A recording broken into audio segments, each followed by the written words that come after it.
مرحبا بكم السلام عليكم microscope de ce soir 4 octobre 2024 à l'ordre du jour deux sujets ou deux commissions instaurées par Abdelmadjid Tebboune, président de la République. Tebboune qui confie donc à Dahoud Qabliya la réforme des codes communaux et de Wilaya. Le président Abdelmadjid Tebboune a installé ce mercredi donc la commission chargée de la révision des lois relatives à la commune et à la Wilaya, a indiqué un communiqué de la présidence, et à sa tête Dahou Ould Qabliya, plusieurs fois Walid, Dahou Ould Qabliya, 91 ans, qui a présidé l'association des anciens du MALG, l'ancêtre des services secrets algériens. Il a été sénateur et ministre délégué auprès du ministre d'État, ministre de l'Intérieur, chargé des collectivités locales de 2001 à 2010.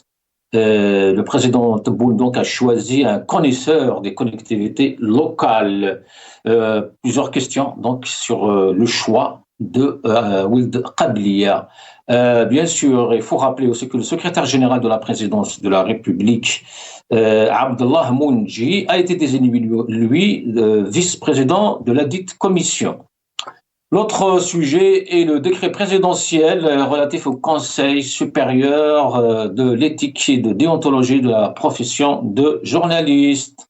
Donc, ce décret fixant la composition du Conseil supérieur de l'éthique et de la déontologie de la profession de journaliste, son organisation et son fonctionnement viennent d'être publiés dans le dernier journal officiel.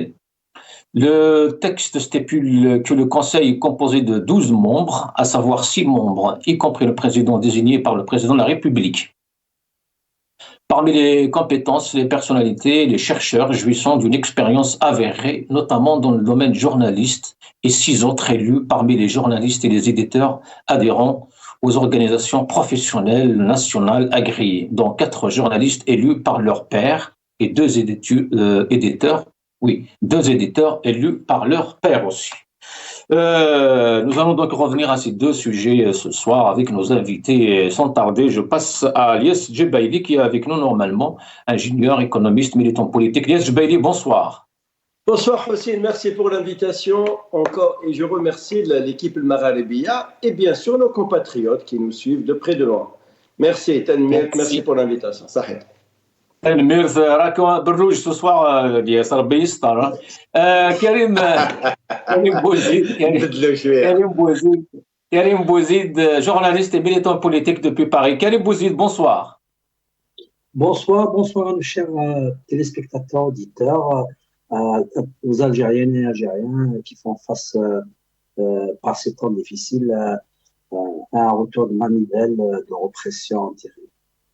Toute ma solidarité avec la maison d'édition Coucou qui vient d'être interdite du salon du livre inclusif, toute ma solidarité avec le journaliste Doumat qui vient d'être arrêté, toute ma solidarité avec le Rassemblement pour la culture et la démocratie de Bijaya qui vient d'être interdit de tenir un rassemblement de militants, d'adhérents, de sympathisants, toute ma solidarité avec tous ces Algériens et les Algériens arrêtés arbitrairement juste parce qu'ils se sont exprimés et ils ont exprimé une idée d'une Algérie moderne, démocratique. Et merci. Merci Karim Bouzid. Nous allons il est avec nous. Majid Hachour, avocat, militant politique, militant des droits de l'homme. Majid Hachour, bonsoir. Bonsoir tout le monde, bonsoir Hossein, bonsoir à vos invités et merci pour l'invitation. Merci à vous tous. Nous allons commencer par Karim Bouzid, lui qui est journaliste, qui est connaisseur justement de ce milieu, de la presse en Algérie. Karim Bouzid, à quoi rime l'instauration d'un pareil conseil en Algérie? Certains diraient que ce n'est pas les conseils qui manquent, ce n'est pas les lois qui manquent, ce n'est pas les codes qui manquent, mais c'est la liberté qui manque. Je pense que depuis l'arrivée de Tebboune au pouvoir en 2019, le pouvoir s'est attelé à reconstruire tout un arsenal juridique de verrouillage de la vie politique, d'embrigadement de la société à travers les lois telles que 87 bis, le code de l'information, la loi sur le travail, la loi aussi sur les syndicats, c'est très important et c'est une grande dérive, mais surtout le décret présidentiel du 27 juin 2024 qui donne l'autorité au président de la République de nommer du personnel militaire dans administrations, dans des institutions géostratégiques civiles. Je pense qu'il faudrait analyser l'élément. Est-ce qu'il y a un risque de voir des militaires à la tête de ce conseil ou parmi les membres de ce conseil? Je pense qu'au niveau de ce conseil, le pouvoir n'a pas besoin de nommer des militaires puisqu'il a ses propres serviteurs, il a ses propres dévots qui veulent bien gagner leur galère. Il n'y a qu'à voir l'exemple de l'interdiction de la maison d'édition de participer au Salon du Livre, qui n'est pas une interdiction officielle, mais c'est un ordre qui est venu aux organisateurs de ne pas faire participer la maison d'édition. Alors, il faudrait comprendre que le pouvoir, dans sa représentation officielle et dans ses ramifications clandestines, exerce une forte pression d'embrigadement sur la société, sur les acteurs de la vie culturelle, de la vie scientifique et surtout de la vie politique en Algérie. Alors, comme je l'ai dit déjà, je le répète, il faudrait prendre cet élément, le code de l'information qui vient d'être publié dans le journal officiel, il faut le prendre dans le contexte global de la démarche du pouvoir pour se donner les moyens juridiques, les mécanismes juridiques pour un verrouillage, un embrigadement et une mise sur la société civile. C'est terrible ce qui se passe. D'ailleurs, même la presse, regardez, El Moudjahid, qu'on croyait exclusivement au service de ce régime autoritaire, et s'est permis de publier une des demandes du Front des Forces socialistes qui a été censurée par le Khabar, alors qu'on croyait que le Khabar et le Soir d'Algérie pouvaient être un espace d'expression. Le Moudjahid parle qu'effectivement, la FFS demande est-ce que les détenus soient libérés, est-ce qu'il y ait abrogation de l'article 87 bis, qui est à contresens de la démarche du FFS de participer à une élection valide dans un pouvoir totalitaire, c'est vrai, mais je vous dis ça parce qu'il y a des acteurs de la vie culturelle, scientifique, politique, qui participent de leur propre volonté à cette soumission aveugle à un pouvoir autoritaire. C'est vraiment dommage.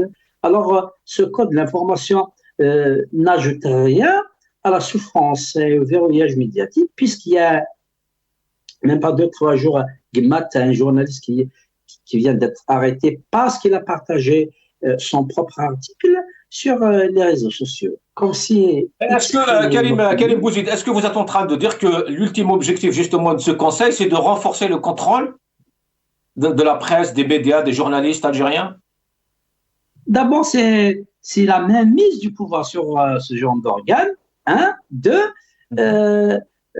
ça n'apporte rien à la liberté de la presse, ça n'apporte rien à la liberté de la presse. On vient de voir concrètement qu'il y a des journalistes qui sont arrêtés quotidiennement, tout comme la nomination de Dahoud Qabliya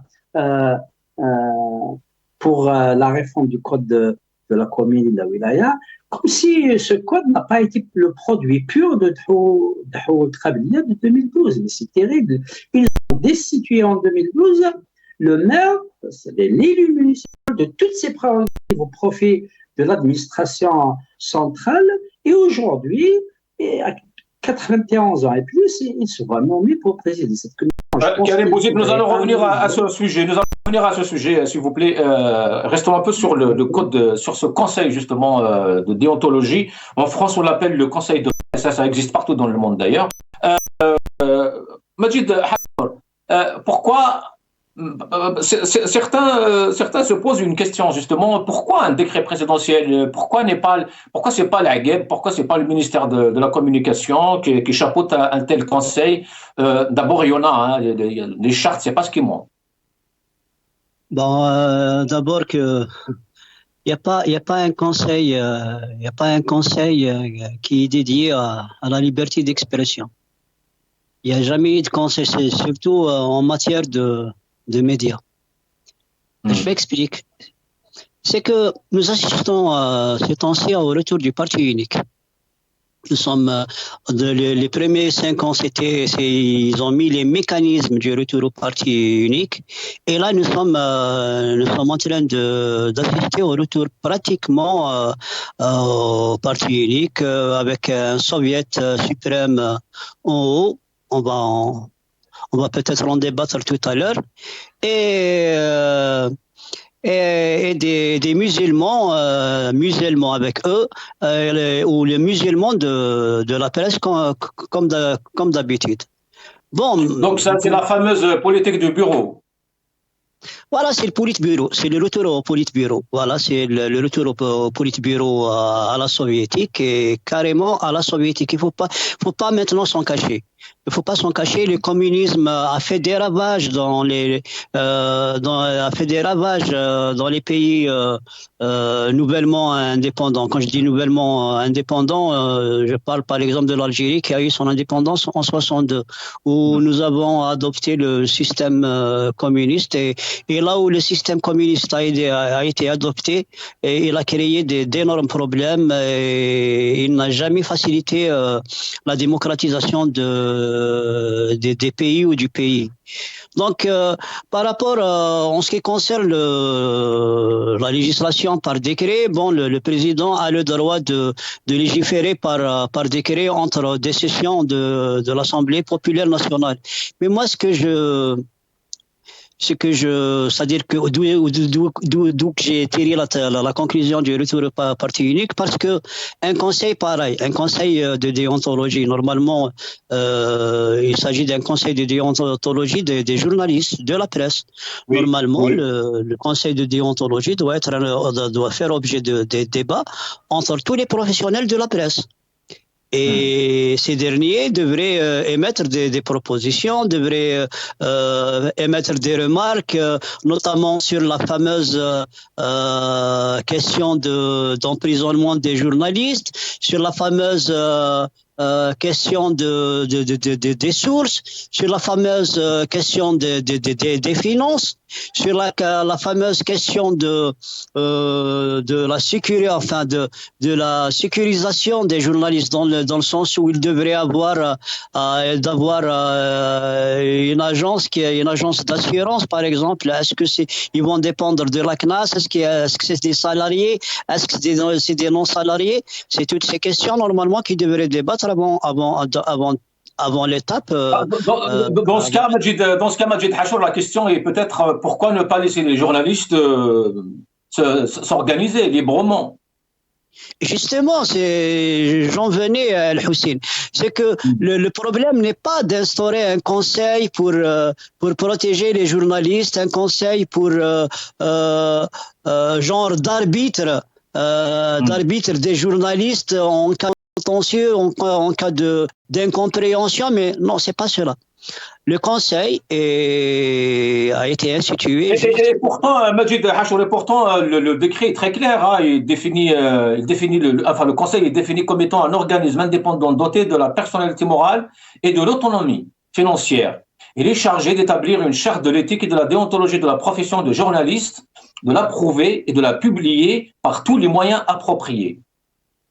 Je disais donc, et je vais revenir à la question de l'indépendance et tout. Donc, je disais, c'est un conseil pour noyer le métier du journalisme. Quand on vous dit que c'est un conseil qui est indépendant, qui est financièrement, etc., vous voyez les désignations. Est-ce que c'est les journalistes qui désignent le représentant? Est-ce que le fonctionnement est régi uniquement, ou bien plutôt concerne uniquement le volet professionnel? Est-ce que ce conseil, puisqu'il est chargé de faire la charte des journalistes, est-ce que ce conseil-là a une mission de rassembler tous les journalistes, de faire des genres de conférences, l'essentiel qu'il y ait un cadre de débat? Est-ce qu'il y a ça? Il n'y a pas ça. Ils vont faire un conseil, et plus tard ils vont lancer une pseudo charte qui n'a rien à voir avec les journalistes, et dans l'ultime objectif, c'est de museler encore le métier de la presse, c'est de museler encore la liberté d'expression, c'est de retourner au fameux le décret, Majid Hachar, le décret en tout cas, c'est pas, il souligne bien que les membres du Conseil exercent leur mission en toute indépendance et en toute neutralité et sont tenus d'assister personnellement aux délibérations du Conseil et de ne pas déléguer leur droit de vote à un autre membre, etc. Donc, on parle vraiment de la neutralité, on parle de l'objectivité, on parle de l'autonomie. Très bien, mais cela, nous avons l'expérience depuis 62. Il s'agit d'une littérature et d'une simple littérature. Est-ce qu'il y a une institution indépendante en Algérie? Lui, il le reconnaît dans une ancienne vidéo. Il dit que bon voilà, les institutions sont des fonctions, remplissent la mission de simple fonction. Aujourd'hui, les institutions ne sont pas des pouvoirs. Les institutions ne sont pas des pouvoirs, désolé, mais des simples fonctions à l'écoute de la hiérarchie supérieure qui est par exemple la présidence. Merci Majid. Justement, puisque vous parlons de la présidence, nous allons regarder cette petite vidéo et je reviens. Le décret présidentiel fixant la composition du Conseil supérieur de l'éthique et de la déontologie de la profession de journaliste, son organisation et son fonctionnement vient d'être publié dans le dernier journal officiel. Le Conseil est défini comme étant un organisme indépendant doté de la personnalité morale et de l'autonomie financière. Il est chargé d'établir une charte de l'éthique et de la déontologie de la profession de journaliste, de l'approuver et de la publier par tous les moyens appropriés. À ce titre, il est chargé également de fixer la nature des sanctions disciplinaires et les modalités de recours, d'ordonner les sanctions disciplinaires en cas de manquement aux règles de l'éthique et de la déontologie de la profession de journaliste. Il s'agit aussi d'organiser des cycles de formation et des journées d'études au profit des journalistes et des professionnels du secteur de l'information, émettre des avis consultatifs sur les projets de textes législatifs et réglementaires relatifs à la profession de journalisme ou à son exercice et de proposer les mesures susceptibles d'améliorer le cadre normatif y afférent. Le texte stipule par ailleurs que le Conseil est composé de 12 membres, à savoir 6 membres, y compris le président désigné par le président de la République. Parmi les compétences, les personnalités et les chercheurs jouissant d'une expérience avariée, notamment dans le domaine journalistique, et 6 autres élus parmi les journalistes et les éditeurs adhérents aux organisations professionnelles nationales agréées, dont 4 journalistes élus par les pairs et 2 éditeurs élus par leurs pairs. La durée du mandat au Conseil est de 4 ans renouvelable une seule fois. Lies Djibaili, qu'en est-il de la séparation des pouvoirs dans tout ce qui se passe actuellement en Algérie? Et c'est quoi cette tendance à vouloir tout gérer à travers des commissions, des comités, maintenant des conseils rattachés directement à la présidence? C'est comme si le gouvernement n'existait pas, comme si l'Agab n'existait pas. Et ce n'est pas la première fois. Nous avons un conseiller auprès de la présidence qui s'occupe du commerce, il y a des conseillers sécuritaires, il y a des conseillers dans le milieu de la santé. En fait, il y a un gouvernement, il y a un mini-gouvernement à la présidence autour de Boualem et de Tebboune. Absolument, Hossein. Je souhaiterais revenir juste par rapport au code pénal. Nous avons ici comme invité Maître Hachour. Le code pénal algérien, c'est le plus liberticide au monde. Le plus liberticide au monde. Moi, je suis économiste, je ne suis pas juriste, mais quand même, je l'ai suivi de près. À la veille des élections présidentielles, Tebboune, il a promulgué la loi. Il a modifié, complété par une batterie de lois, complété aussi par des alinéas, et qui ont fait en sorte que l'Algérie a le code pénal le plus liberticide au monde. Je dis bien au monde. Même les garde-fous. C'est quoi les garde-fous dans une démocratie? Les garde-fous, c'est le Conseil constitutionnel et le Parlement, ce sont des garde-fous. Finalement, en Algérie, ce n'est pas des garde-fous. Ils sont annihilés au pouvoir. Et par conséquent, ils sont incapables de proposer des amendements, de s'opposer, de supprimer. Ce qui est grave, c'est qu'ils les laissent passer. Donc forcément, ça vous donne une idée un petit peu du code pénal de l'Algérie. C'est-à-dire quand même la justice, c'est l'un des points cardinaux d'une démocratie au monde. Quand vous avez une justice indépendante, ça veut dire que vous êtes dans un pays indépendant et vraiment démocratique. Revenons au code de l'information. Ça veut dire quoi, la composition d'une équipe pour une charte d'éthique et pour la pratique démocratique? Prenons n'importe quel pays au monde. Des pays qui sont vraiment démocratiques. Est-ce que vous avez vu des présidents qui ont été élus au suffrage universel, direct ou indirect, proposent ce genre de composition? Pourquoi ne laissons pas les journalistes de s'organiser entre eux, de débattre entre eux? Qui est le bon et le mauvais journaliste? L'autonomie financière, on va contrôler le flux financier, le cash flow financier, comment sont financés tel ou tel. Mais tout ça, le régime, de façon générale, veut avoir un contrôle, une supervision de toutes les procédures au sein de la presse. Parce qu'il est vacciné, il comprend que la presse, une presse libre, est capable de bouleverser les choses et de changer le destin d'un pays. Donc, après la mascarade de ces élections présidentielles, il veut tout verrouiller. Déjà, il faut dire que Tebboune, il remplit dans un pays qui est verrouillé. Et par conséquent, quand il brigue un deuxième mandat, un pays qui est verrouillé, tout ce qui est autour et tout ce qui gravite autour, c'est verrouillé. Ça, c'est important. Donc, le code de l'information, la composition de cette équipe, telle ou telle, nommée par tel ou tel, il faut que les délibérations soient libres. Est-ce que vous avez vu en Algérie des délibérations libres? Est-ce qu'il n'y a pas une intervention? Est-ce qu'elles sont vraiment indépendantes? Moi, je me pose la question, même dans n'importe quel comité, est-ce qu'elles sont vraiment indépendantes? Non. Aucune délibération au sommet de l'institution de l'État algérien, une délibération est indépendante. Donc, elle est toujours modifiée ou elle est toujours de nature orientée. Donc, maintenant, c'est beau pour la façade, pour faire bonne figure, mais il ne faut pas s'attendre à de vrais changements, bouleversements démocratiques en Algérie. Monsieur Laguerre, quand même, qui a l'habitude de prendre la parole et de prêcher la bonne parole de monsieur Tebboune. Pourquoi lui n'a pas été chargé de faire ça? Donc, ça veut dire, en fait, quand il s'agit d'une mission très précise, très chirurgicale, il faut que ça passe par le président. Marsoum Riassi. Ça veut dire, vous êtes des exécutants, vous n'avez qu'à remplir, vous n'avez qu'à dire, vous n'avez qu'à lire vos articles et dire, voilà, nous allons mettre en place une charte éthique pour la bonne pratique démocratique. Mais même dans ce cas, à quoi il sert ce gouvernement de l'Arbaoui alors? Et Yahoussine, tu sais que l'Arbaoui, il a remplacé l'ancien Premier ministre. Pour moi, de mon point de vue, l'ancien Premier ministre était beaucoup plus technique, c'est un énarque. Il a quand même, mais bon, je ne parle pas de l'Arbaoui, je ne parle pas de la personne de l'Arbaoui, Elias Djbaili, je parle du gouvernement. Oui, tout à fait.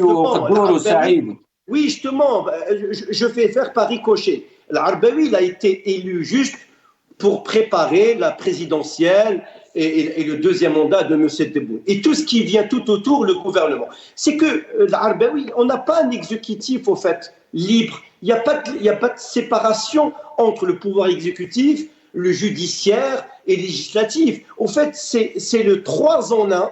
La chambre d'enregistrement, elle est là que pour enregistrer et valider tout ce qui est proposé d'en haut. Quant au judiciaire, il est complètement soumis, animé au pouvoir, c'est tout. Et quant à l'exécutif, en fait, il n'y a pas...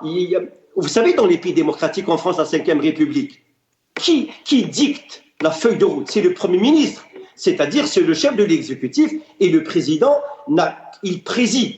Et aussi, il s'occupe un petit peu du régalien sur le plan international. Mais chez nous, en Algérie, tout ce mais Elias Djbaili, pas chez nous. C'est que le problème, c'est que Tebboune est vraiment nostalgique de la période de Boumedienne. Et Boumedienne, on sait tous comment il voyait le gouvernement, enfin la constitution de l'époque. J'ai toujours dit sur votre antenne, c'est le régime, l'Algérie traverse la période la plus sombre de son histoire, c'est le régime, le pouvoir le plus répressif que vit actuellement l'Algérie, le peuple algérien. Vous savez, quand vous nommez pour la 7e fois le patron des services extérieurs algériens, en 5 ans, posez-vous la question, quand vous avez un changement de Premier ministre tous les quelques années, vous posez la question, vous savez très bien, le limogeage ne se fait pas par décret ou par lettre, ou je ne sais pas, il se fait par voie de presse. Un ministre peut être limogé, je veux dire, pas par voie de presse. Donc on est dans un cafouillage, c'est une cacophonie au sommet de l'État, mais attention, il ne faut pas se tromper, c'est qu'ils maîtrisent la situation. Oui, ils maîtrisent la situation à partir du moment où ils savent comment avancer leurs pions, comment mettre ceci, comment mettre cela. La preuve, quand on nomme Monsieur Dahoud Qablia, que j'ai tout le respect pour son parcours en tant que moujerda, c'est ça, et qui est une personne qui n'avait pas sa langue entre les doigts, quand il a parlé de Karim Belkacem, qui disait qu'il a apporté des éclaircissements, que Karim Belkacem, il était droit dans ses bottes dans les accords d'Évian et qu'il n'a jamais été partisan d'une autonomie algérienne, il était pour l'indépendance. Et aussi, il a défendu un certain temps Karim Belkacem, mais il n'a jamais dit, il n'a jamais élucidé son assassinat en 1970 par une cravate dans un hôtel de Francfort à Londres. Il était du côté un petit peu avec Bouteflika, et en 2018, il charge Bouteflika. Donc, tout ça, c'est des intérêts, on les avance. À partir du moment où les intérêts arrivent à satisfaire une certaine clientèle, ok, et si les intérêts et les conditions ne sont pas réunis, on limoge et on remplace. C'est ça l'Algérie. Donc, cherchons le code de l'information, pourquoi il a été mis, cherchons pourquoi le code pénal, pourquoi il a été modifié, cherchons pourquoi le conseil d'éthique en économie, pourquoi ceci, pourquoi faire décoller l'économie, pourquoi diversifier l'économie, pourquoi les exportations, pourquoi maîtriser notre inflation. Tout ça, c'est c'est des analyses qui peuvent être non précises. Parce que tout ce que vous venez de citer, justement, Lies Jubaili, aujourd'hui, il est rattaché à la présidence et non pas au ministère de la tutelle. Vous savez, Hossein, je ne sais pas si avec vous, depuis le départ de Tartak, depuis le limogeage, la démission, oui, le limogeage de Tartak ou la mise à placard de Tartak ou la prison, peu importe, voilà, depuis que ce monsieur quittait le cordeau des services secrets algériens, est-ce que aucun cordeau n'a été nommé jusqu'à maintenant? Aucun cordeau. On nous dit, on vient de limoger Jebbar maintenant, alors qu'on le considère une tête pensante dans l'architecture du service de renseignement algérien de l'extérieur. On met quelqu'un qui est second 2 ans, qui sort d'une école, alors qu'il n'a pas le bagage, parce qu'il faut un parcours quand même. Je veux dire, on ne sait pas de quoi s'attendre avec ce régime. On ne sait pas, on sait pas comment ce régime avance. Tout ce qu'on sait, c'est que le duo, je dis bien le duo, Tebboune, Chengueleha, ils ont isolé l'Algérie sur le plan international.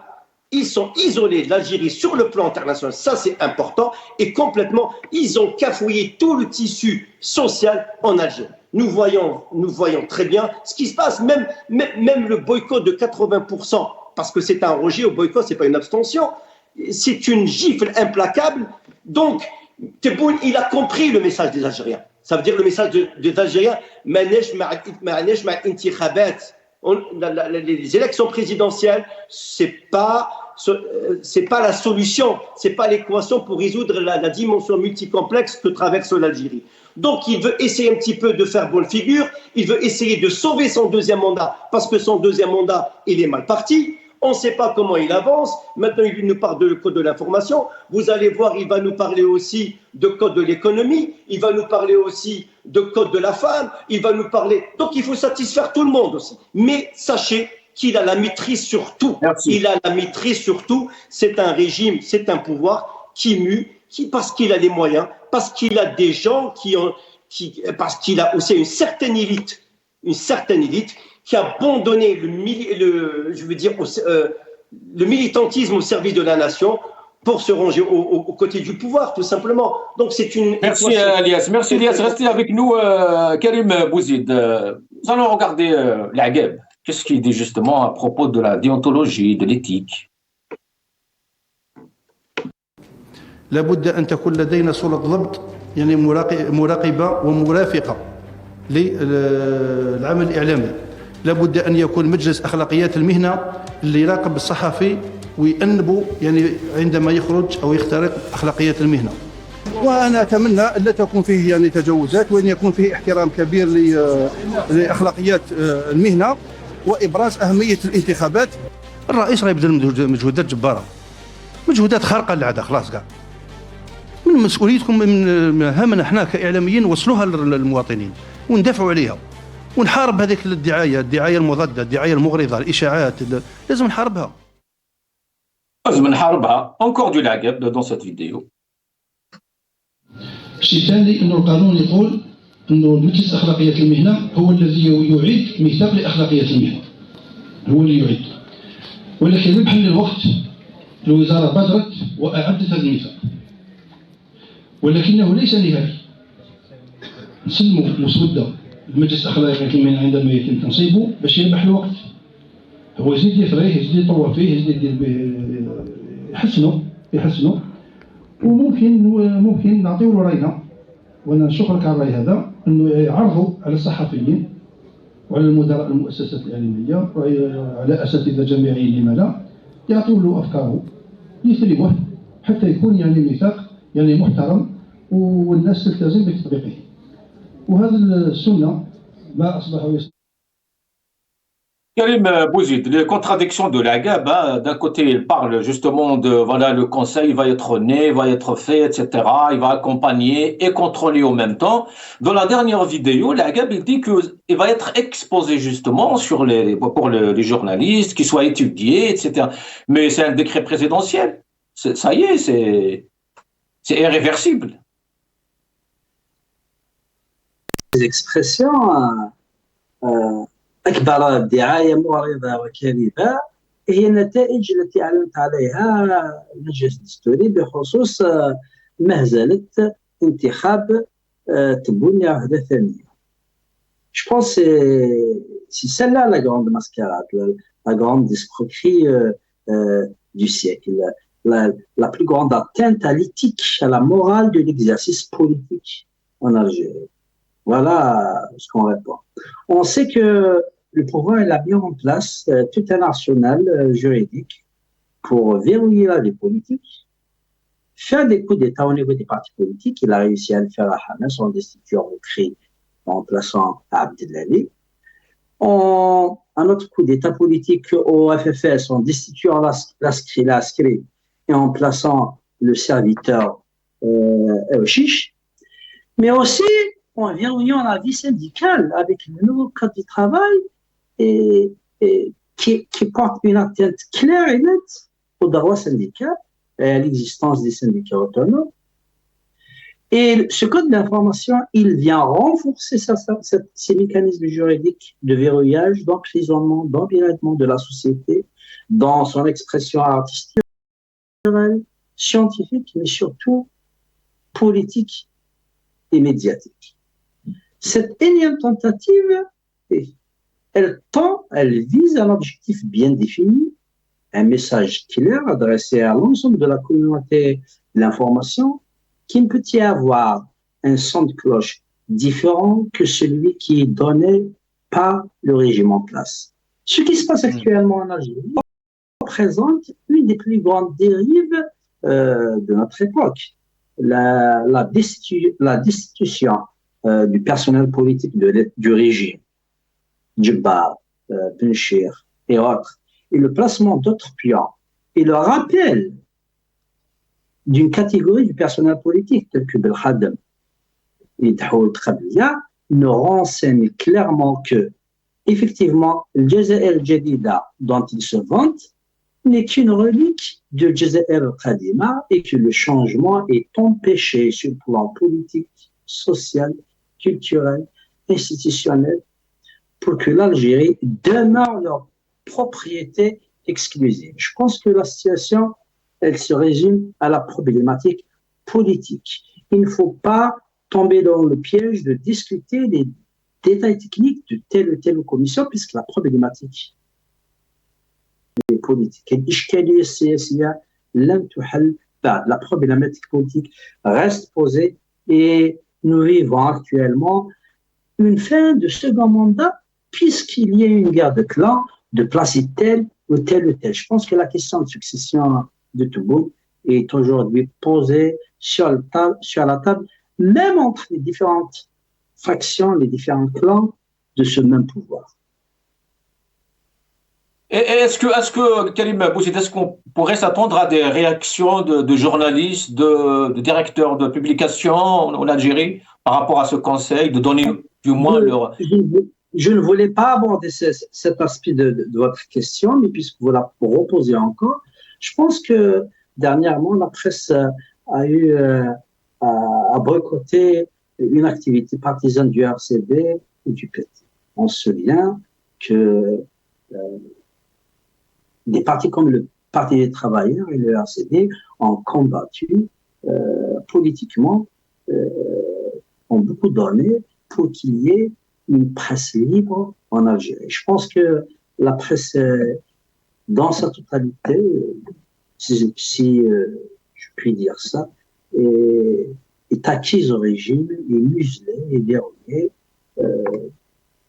Je pense que c'est pas facile de faire ce constat, mais il y a un recul énorme et que ça m'étonnerait qu'il y ait une quelconque tentative de rejet de ce projet du pouvoir. De toute façon, le pouvoir, il a les moyens de sa politique. Il a la matraque, il a les prisons, il a tout un arsenal de répression. Il peut te faire ressortir l'article 87 bis à tout moment. Je pense que la situation en Algérie est très, très, très difficile. Et ce qui vient de se passer, mettre un journaliste Garnat en prison, empêcher le RCD par une décision administrative, l'OLE de Béjaïa, lui interdire de tenir son activité politique le 5 octobre, le rapport des Nations Unies qui exige la libération de la poétesse du Hirak rendue le 30 septembre, le recul net de la position diplomatique de l'Algérie en ce qui concerne les pays voisins et les attaques diplomatiques que subit l'Algérie nous renseignent que notre Algérie n'est pas seulement isolée sur le plan international, mais aussi que le front intérieur, il bat de l'aile. C'est malheureux de le dire. Merci. Merci Karim. Vous êtes resté avec nous. Majid Hachour, est-ce qu'on pourrait s'attendre à des réactions, à des communiqués de la part des partis politiques, de la part de journalistes, les gens de médias, les directeurs de publication, ou ça va passer comme d'habitude, inaperçu, comme rien de... Il ne pourrait jamais réagir parce qu'on a parlé de loi liberticide. La loi la plus dangereuse, enfin l'article le plus dangereux dans le code pénal pour le journaliste est celui qui concerne... Allô, vous m'entendez? Oui, oui. Donc c'est l'article qui concerne l'atteinte à l'intérêt de l'État. Cet article-là a été utilisé à maintes reprises. Bon, il s'agit là d'un article général qui n'est pas précis, qui veut tout dire et qui veut rien dire, mais destiné sûrement à incriminer tout avis contraire, toute réaction s'agissant de cette loi.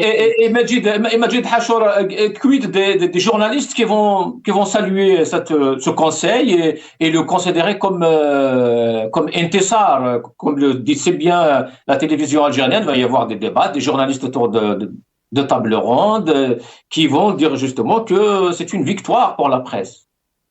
Oui, vous en faites pas, il y en a beaucoup, mais pour quel impact?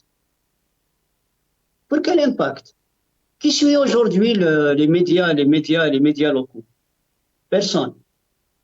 Qui s'imprègne des informations locales? Quand je dis information locale, information officielle. Qui s'y imprègne vraiment? Personne. Aujourd'hui, nous avons affaire à une centralisation qui voudrait beaucoup dire par rapport à l'étape de la militarisation de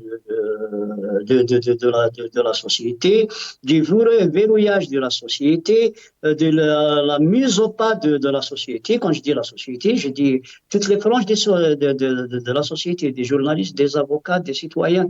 D'ailleurs, en parlant des avocats ça veut dire des organisations ordinales, parce que là, le conseil là peut, dans une espèce dans un autre pas ou dans une autre option, établir une organisation ordinale pour les journalistes. Le problème, ce n'est pas au niveau, quand je disais que c'était pas au niveau du conseil, de son indépendance, de son autonomie financière. D'ailleurs, en parlant d'autonomie financière, ça veut dire que ce conseil est appelé à s'autofinancer. Est-ce que vous avez vu un conseil de toutes les organisations ordinales qui s'autofinancent, à l'exception de certaines? C'est-à-dire que quand il s'agit d'organisations ordinales, les organisations ordinales depuis 62, on n'a jamais traité de leur comment dire, statut, c'est-à-dire de leur statut 1 et de leur règlement intérieur. Il y a dans des organisations ordinales, dans certains articles, que si, par exemple, disons un journaliste qui est dans un conseil national des journalistes ou une organisation nationale des journalistes durant l'AG, interviennent à contrario des objectifs de ce conseil. Vous savez que dans certaines organisations ordinales, le président de cette même organisation peut arrêter le journaliste, peut arrêter le syndicaliste, peut arrêter le membre de l'AG juste parce qu'il a émis des opinions contraires aux options qu'il voudrait lancer au niveau de ces organisations. Il y a déjà, s'il ne s'agit pas de mettre un conseil, ok, mettons un conseil. On met un conseil dans quel contexte? Dans un contexte de verrouillage, de dictature, de mise au pas. Nous sommes dans un système de dictature. Donc, nous avons les meilleures lois. Sachez que nous avons les meilleures lois. Mais est-ce que ces meilleures lois s'appliquent dans un régime dictatorial? À l'exception, bien sûr, des modifications qui ont été faites depuis 2021, notamment dans le code pénal. Mais autre chose, nous avons les meilleurs textes. Nous avons la meilleure constitution. Mais est-ce que cette dernière s'applique ou est appelée à s'appliquer dans un régime dictatorial? Tout le problème est là. Tout le problème, c'est que nous sommes dans un régime dictatorial qui empêche l'expression. Et d'ailleurs, pourquoi qu'ils empêchent pourquoi avant 2019, et il n'était pas si vraiment sévère à l'égard des journalistes? Parce qu'il y a un phénomène que nous le vivons tous, nous l'avons tous vu, mais nous l'avons pas assez signalé. C'est que, rappelez-vous, le journaliste avant 2019 ou avant 2015 ou avant 2014 à l'ABC du défunt président, le Makhlour, les journalistes traitaient des sujets généraux. C'est des sujets généraux. Au moment où ils commençaient à traiter des malversations, au moment où ils commençaient à traiter des détournements, il a eu la Hayhaya. Merci Majid Hachoul. Restez avec nous. Il nous reste, je pense, 2 minutes, 3 minutes. Yes, Djibaili. Les Algériens se posent la question autrement. Comment un président, un pouvoir qui a accepté justement de voir les élections falsifiées, au vu et au sud de toute la planète, 5 millions à l'espace de 3-4 jours. Et comment un pouvoir pareil peut parler d'éthique et de déontologie? Le régime ne peut pas parler ni de déontologie ni d'éthique. Parce que l'Algérie, nous vivons dans l'ère de la censure. C'est très important. Nous vivons dans l'ère de la censure. Et la répression est devenue à la fois systémique et je veux dire, et pressante. Et c'est ça. Donc, sur la base de quoi? Sur la base d'un arsenal juridique qui ne cesse, qui évolue constamment pour servir les intérêts du régime et non des Algériens. quant au code de l'information, où vous savez très bien que les journalistes, ils ont été harcelés. Pourquoi? Parce qu'un bon journaliste, un journaliste d'investigation, un journaliste, il est là pour relater les informations, pour remonter les informations, pour rendre publiques les informations,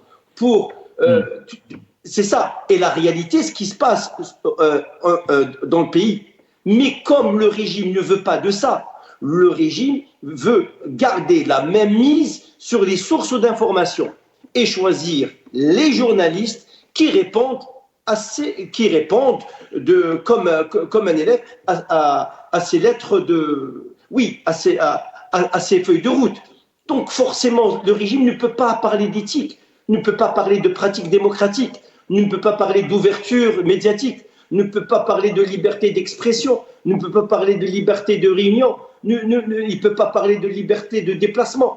Vous savez que la deuxième arme qu'utilise le régime concernant les hauts fonctionnaires de l'État, parce que l'État algérien, et moi je dis et je le redis, parce que même au sein du haut sommet de l'État, il y a des patriotes qui servent la nation, qui travaillent pour l'intérêt de la nation et qui ont fait des grandes écoles et qui servent la nation. Eux, quand ils ne sont pas d'accord avec le pouvoir à Hussein, parce que eux, ce qu'on appelle, ils ont toujours voyagé, comme ils occupaient des postes très très importants, ils voyagent avec des passeports diplomatiques. Et bien maintenant, c'est quoi l'arme?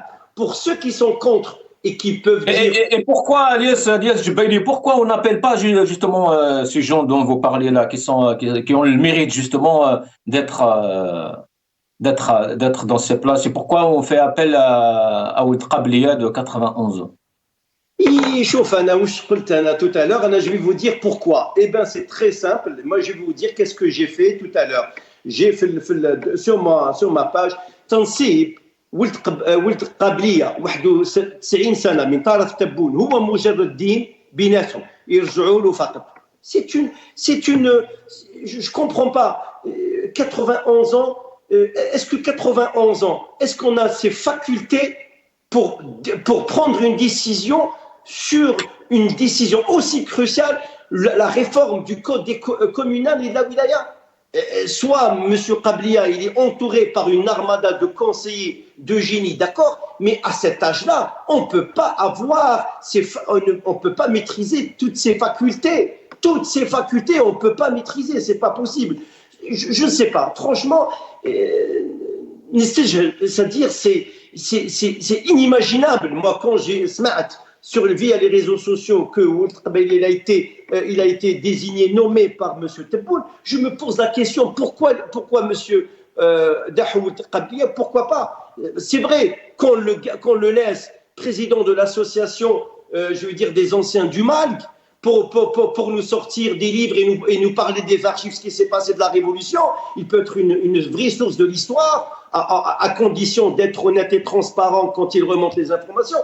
Mais le mettre à son âge, à 91 ans, pour ce genre de poste, je me pose la question.